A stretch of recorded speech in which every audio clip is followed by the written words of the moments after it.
Snow did not fall in this high country. It descended like a heavy, suffocating blanket, intent on burying the history of everything beneath it. The white expanse stretched endlessly, broken only by the jagged black teeth of the pine line that marked the edge of the known world. May stumbled, her boots, thin leather meant for a parlor, not a purgatory, sinking deep into the drifts that had accumulated over the last week of storms. She wore a prairie dress the color of a dying rose, a light pink that looked violently out of place against the monochrome brutality of the winter landscape.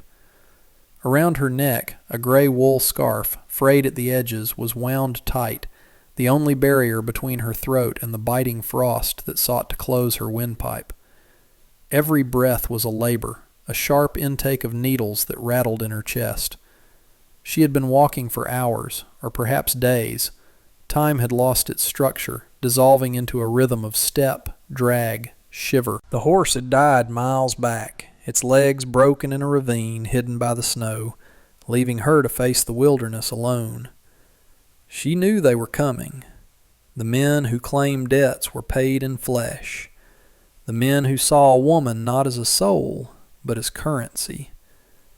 Fear was a cold thing, colder even than the air, and it pushed her forward when her muscles screamed for rest. Through the swirling white blindness, a shape materialized, a dark geometry of hewn logs and a stone chimney that breathed a thin, desperate line of smoke into the gray sky.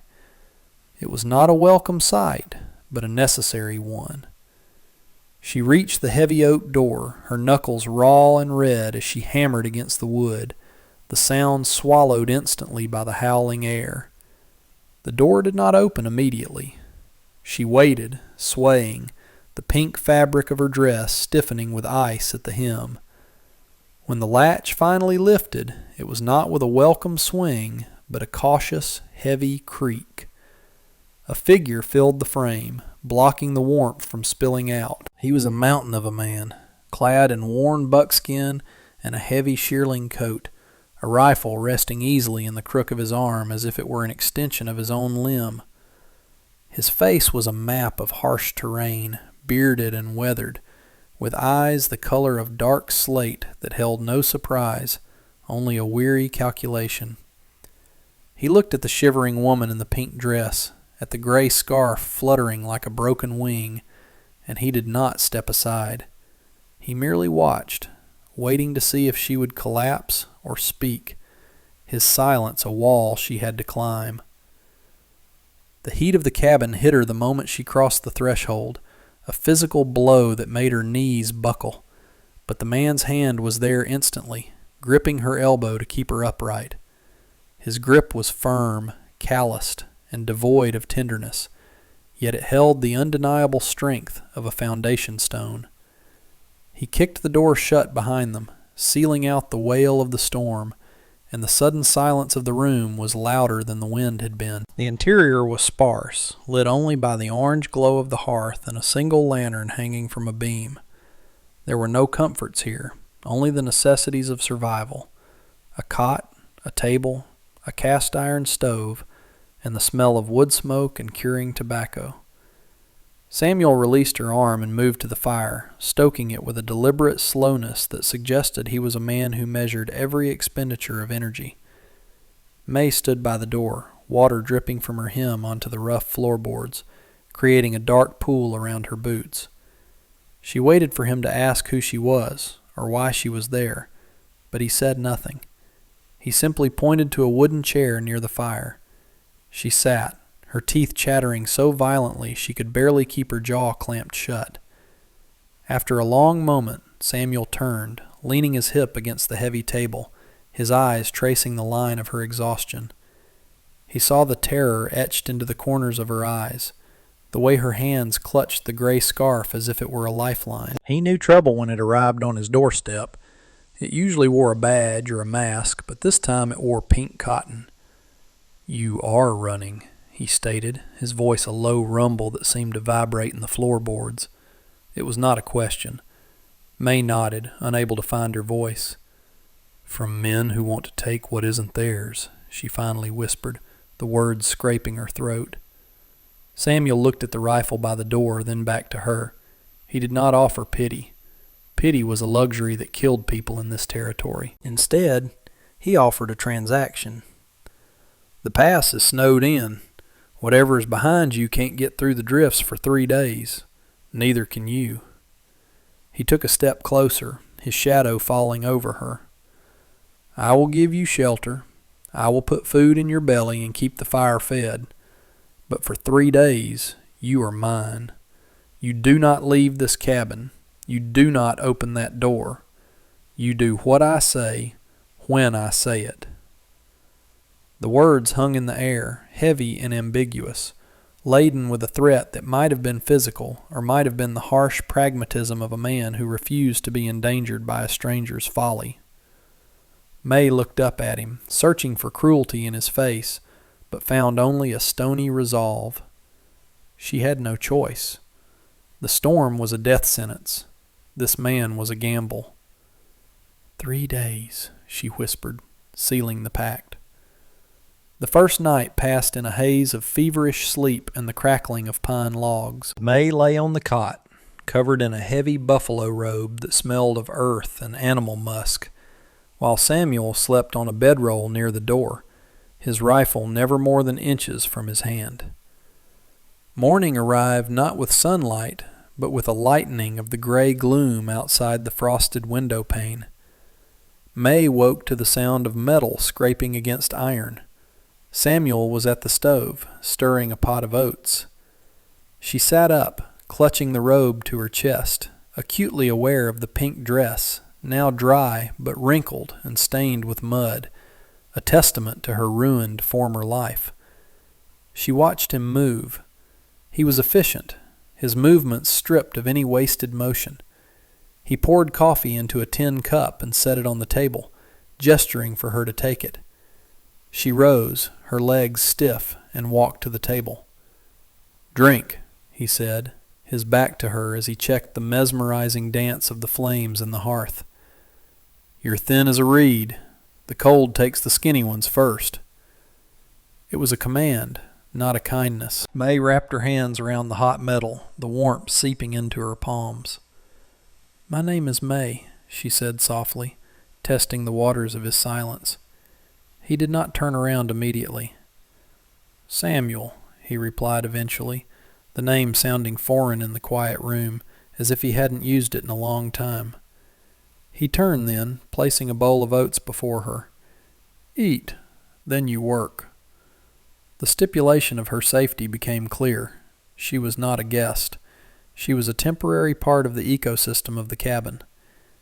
He set her to tasks that required little strength but much patience, sorting dried beans, mending a tear in a canvas tarp, polishing the brass of his spare cartridges.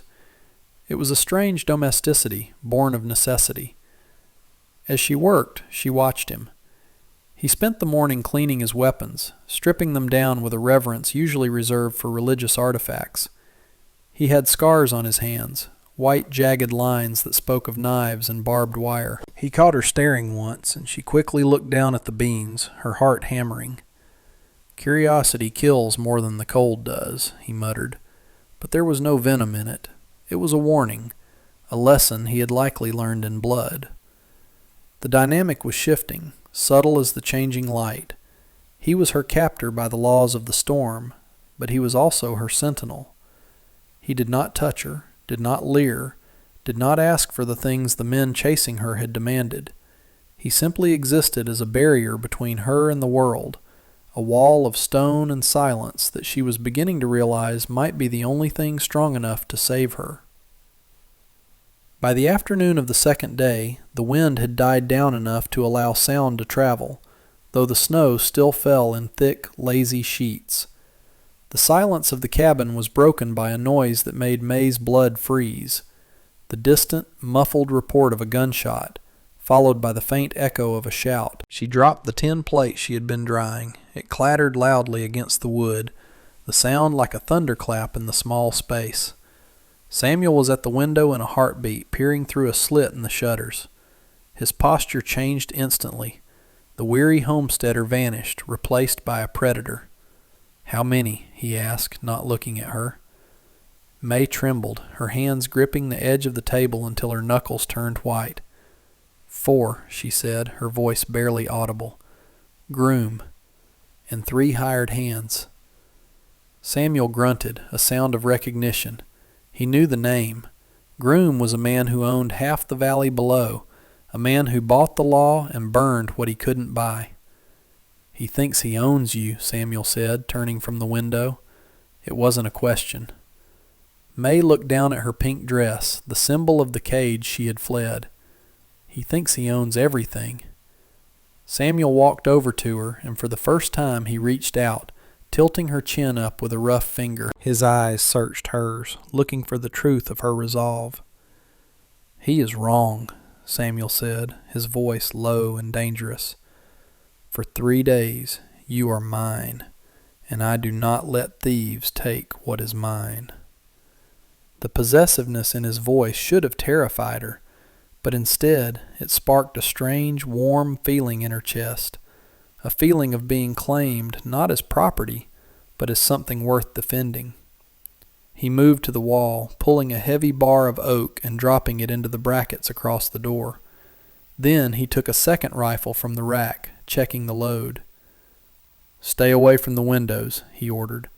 If the glass breaks, the cold gets in. If the cold gets in, we lose. He was preparing for a siege. The reality of violence hung heavy in the room, a thick metallic taste in the air.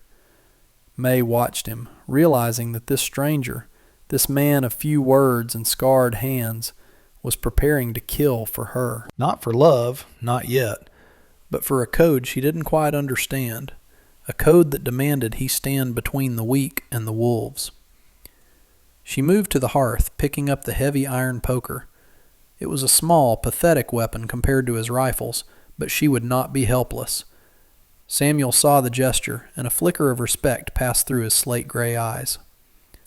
The storm returned with a vengeance as evening fell, a howling banshee that rattled the roof and piled snow against the walls, effectively burying them alive. The threat of Groom and his men was temporarily suspended by the fury of nature. No horse could move in this whiteout. They were trapped in the amber light of the lantern, the world outside reduced to a roaring void. The tension in the cabin had changed. It was no longer just the fear of the chase. It was the intense, suffocating intimacy of 2 people bound together. The fire had burned down to a bed of glowing rubies, casting long, dancing shadows against the rough-hewn logs of the cabin walls. And in this dim illumination, the distinction between captor and protector began to blur. The storm outside had sealed them into a pocket of existence where the laws of the territory did not apply, leaving only the laws of the hearth. May sat on the edge of the cot, the gray wool scarf now loosened from her neck, revealing the faint, purple bruise of a thumbprint left by a man who had tried to collect a debt she did not owe. Samuel sat opposite her, cleaning his rifle with a rhythmic, soothing scrape of oil and cloth, his eyes occasionally flicking to her face, not with suspicion, but with a quiet, intense observation. The silence between them was no longer empty. It was filled with the weight of things unsaid, a heavy tapestry woven from their shared isolation. She watched his hands, large, scarred, capable of immense violence, yet currently engaged in a delicate act of maintenance, and realized that for the first time in years, her heart was not racing with the frantic rhythm of the hunted. "Why?" she asked, the word dropping into the quiet like a stone into a still pool. She did not need to elaborate. The question encompassed everything, the shelter, the food, the loaded gun by the door. Samuel paused, the rag stilling on the barrel. He did not look up immediately, his gaze fixed on the metal as if reading a script etched there. "A man who turns away a woman in a storm is no man at all," he said finally, his voice rough like gravel under boots. "And a man who lets wolves take what is under his roof is a coward." It was a code, rigid and archaic, but it was the only thing standing between her and the abyss. He looked up then, his slate eyes locking onto hers. "You said 3 days. That was the bargain. But the storm doesn't know time, and neither do the men who want you." He stood up, the movement sudden and fluid, and crossed the small space to the stove, pouring the last of the coffee into her cup. "Tell me about the debt," he commanded softly. It wasn't an interrogation. It was a preparation for battle. May took the cup, the heat seeping into her cold fingers. "My husband, he gambled with money we didn't have. When the fever took him, the debt didn't die. Groom said I was the collateral." The shame burned hotter than the coffee, but Samuel's expression did not change. He did not judge. He simply absorbed the information, cataloging it alongside the wind speed and the ammunition count. "He sees you as a thing," Samuel said, a dark edge entering his tone. "Things can be bought and sold, but you are breathing in my house. That makes you a guest, and guests are not for sale." The morning of the third day broke with a silence so profound it felt louder than the gale that had preceded it. The wind had finally exhausted itself, leaving behind a world sculpted in blinding white marble, the drifts reaching halfway up the cabin windows. The sun was a cold, indifferent eye in a pale blue sky, its light reflecting off the snow with a brilliance that seared the retina. Samuel was already awake when May opened her eyes, standing by the door with his ear pressed against the wood, a statue of concentration. The tension in his posture was palpable, a tightly coiled spring waiting to snap. He turned to her, his face grim. "The wind is gone," he said, and the implication hung heavy in the air. The barrier was down. The pass would be clear enough for horses, or at least for men desperate enough to force them through. May rose, the pink dress feeling heavy and absurd in this grim fortress, a costume from a play that had ended in tragedy. She moved to the window, shielding her eyes against the glare. Far below, at the edge of the tree line where the white slope met the dark forest, there was movement, black specks against the pristine snow, moving with the sluggish determination of beetles. "They are coming," she whispered, a cold stone forming in her stomach. Samuel did not look. He knew. He moved to the table and picked up a heavy revolver, checking the cylinder before sliding it into the holster at his hip. Then he picked up the rifle. "Stay behind the stove," he ordered, his voice devoid of fear, flat and functional. "If they come through the door, you do not scream, you do not run, you wait."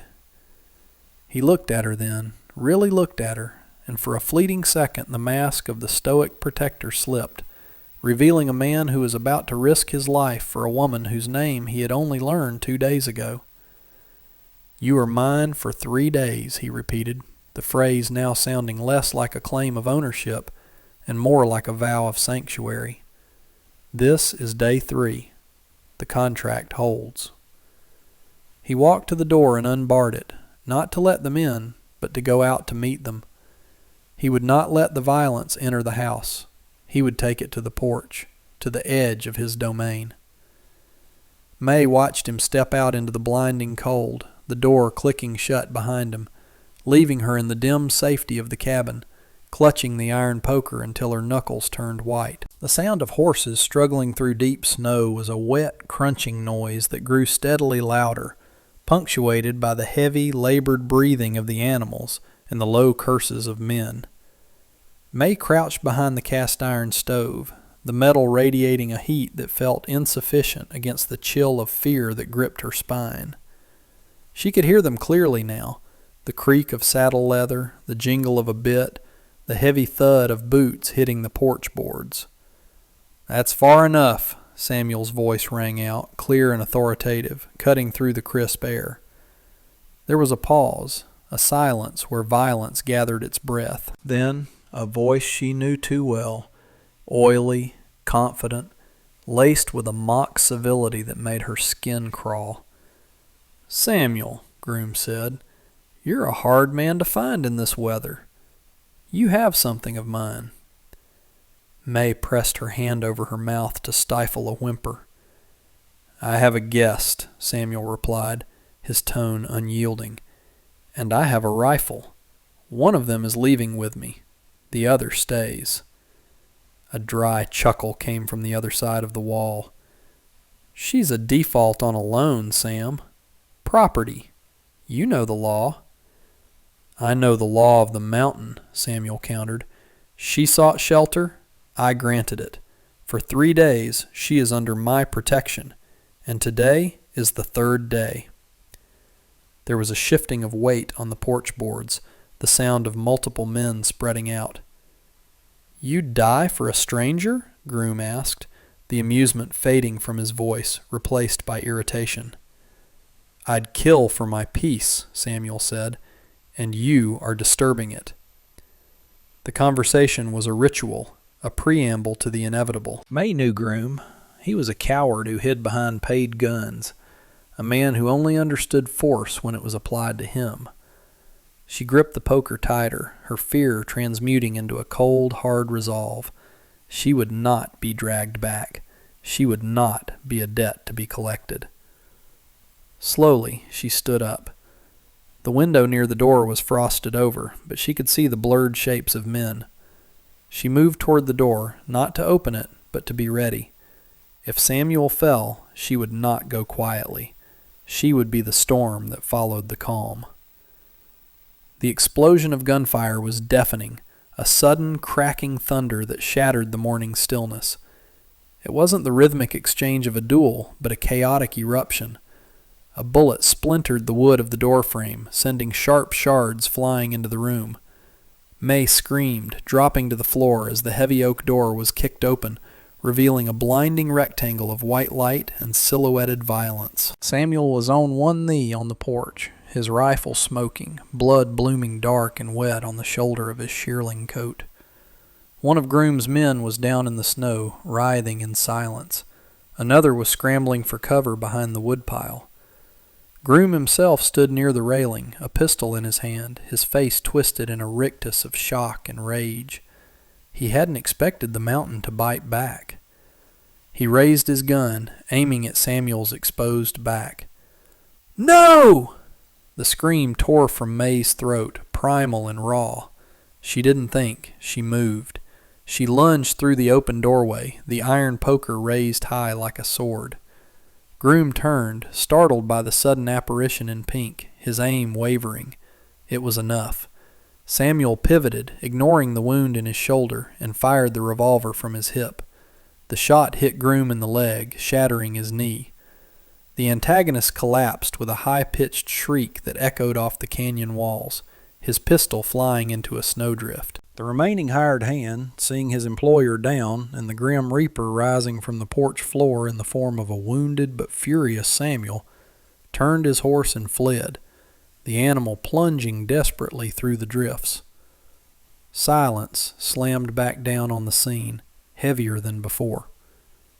Groom lay moaning in the snow, clutching his shattered leg, his power evaporated, revealed as nothing more than a small, cruel man in the face of true resolve. Samuel stood slowly, swaying slightly, his face pale beneath the weather-beaten tan. He looked at May, who stood shivering on the porch, the poker still gripped in her hands, her chest heaving. He didn't look at the men he had shot. He looked only at her. "Go inside," he rasped, the pain finally bleeding into his voice. "It's cold." The aftermath was a quiet affair, conducted in the hushed intimacy of the cabin, while the sun began its descent behind the peaks. Groom had been bound and left on his horse, sent back down the trail with a warning that the next time he crossed the property line, he wouldn't be leaving with a pulse. Now the danger was gone, leaving only the wreckage of the day. May tended to Samuel's shoulder. The bullet had passed through the flesh, missing the bone, a clean wound, but a bloody one. She worked with steady hands, tearing strips from her gray scarf to bind the injury, the wool absorbing the blood that he had shed for her. Samuel sat on the edge of the cot, shirtless, the firelight casting deep shadows across the landscape of his scars. He watched her face as she worked, his expression unreadable. "The 3 days are up," he said quietly, his voice lacking its usual rumble, softened by exhaustion. May paused, her hand resting on his uninjured shoulder. She looked at the door, now closed and barred again, but no longer a prison. The storm had passed. The road was open. She was free to go, to take her chances in the next town, to disappear into the vastness of the West. But the thought of leaving this small, smoky room felt like walking out into the void. She looked back at Samuel, at the strength in his jaw and the vulnerability in his eyes. He had offered her a transaction, shelter for obedience, but he had given her a life. "The sun is setting," May said, her voice steady. "It is dangerous to travel at night." Samuel looked at the window, where the light was indeed fading into a bruised purple. "It is," he agreed, "and the pass is still treacherous." He hesitated, a man unused to asking for things, unused to wanting things. "You could stay," he said, the words rough and clumsy, "until the snow melts, or longer." May finished tying the bandage, her fingers lingering against his warm skin. She thought of the pink dress, stained and torn, and the woman she had been when she wore it. That woman was gone, buried in the snow. "I have nowhere else to go," she whispered, a confession that was also a promise. "And I am tired of running." The confession hung in the space between them, fragile as the smoke curling from the dying fire. May's hands fell away from his shoulder, but she did not step back. The distance that had defined their first hours in the cabin, the wary radius of a prisoner and a jailer, had evaporated, burned away by the adrenaline of the gunfight and the quiet intimacy of survival.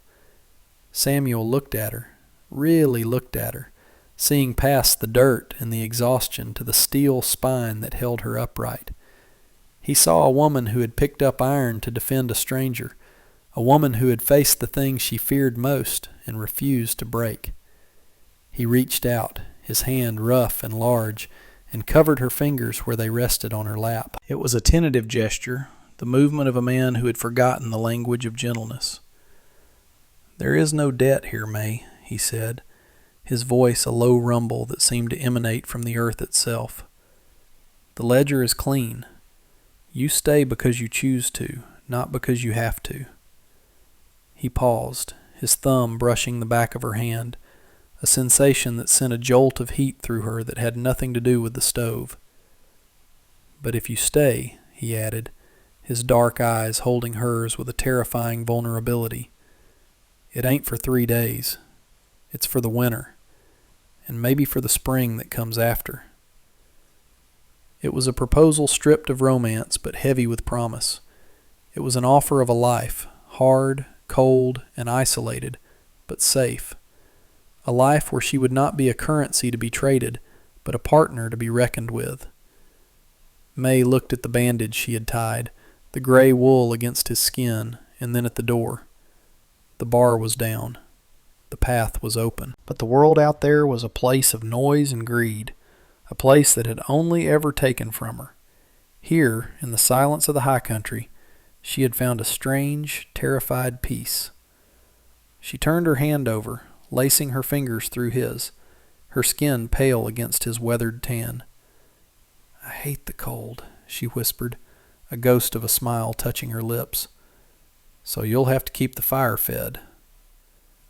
Morning arrived with a brilliance that hurt the eyes, the sun reflecting off the vast, untouched empire of snow that surrounded the cabin.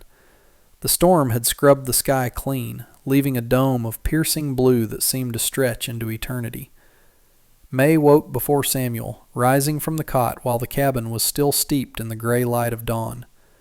She moved quietly, the floorboards settling under her weight with familiar creaks, no longer the sounds of an intruder, but the rhythm of a resident. She went to the stove, adding wood to the embers until the flames caught, filling the room with the scent of pine and warmth. She filled the coffee pot, her movements practiced and efficient. The pink dress was ruined, the hem stiff with dried mud and blood, the bodice torn.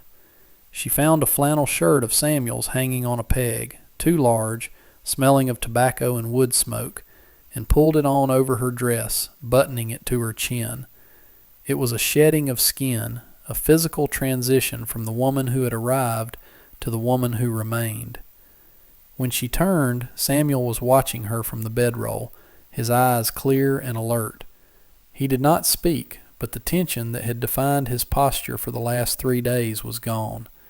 He sat up, wincing slightly as the movement pulled at his shoulder, but he made no sound of complaint. He watched her pour the coffee, the steam rising in the cold air, and accepted the cup she offered. Their fingers brushed, a deliberate contact that lingered for a heartbeat longer than necessary. "The pass will be clear by noon," he said, blowing on the hot liquid. It was the final test, the last opening of the cage.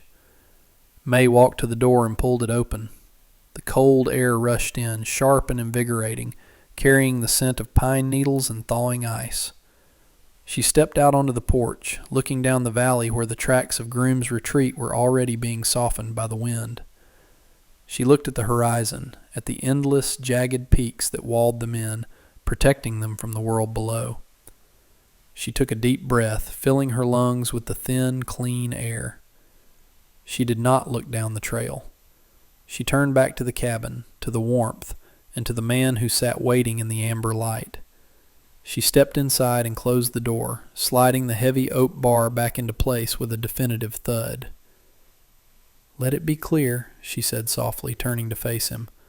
"We aren't going anywhere."